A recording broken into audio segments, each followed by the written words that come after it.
Pagi ni kita bersarapan di mana? Di Kopitiam Alostar. Oh, tu benda Alostar nampak clear ke? Pagi ni Alhamdulillah. Sampai di Alostar, kita bersarapan dulu di Kopitiam di sini. Alright, let's go guys.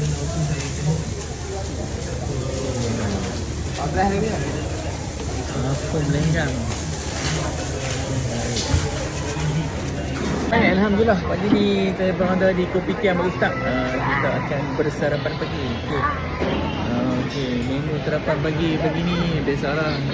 Kalau saya biasanya teh tarik teh tarik ni kita ada pula. Ni apa nama ni, Wah? Apom lenggang.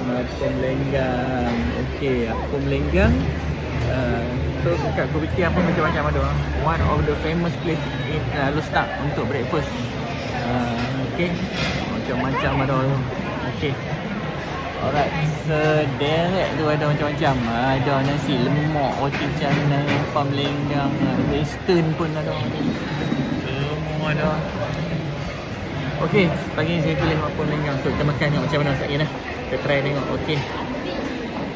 Saya tarik lah pagi ni kan. Okey, bismillahirrahmanirrahim. Jom kita try. Bismillah. Best. Terbaik kan. Oops.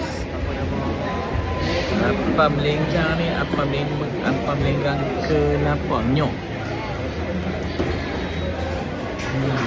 Tak ah.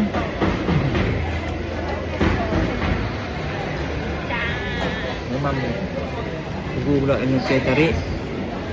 Baik. Alhamdulillah.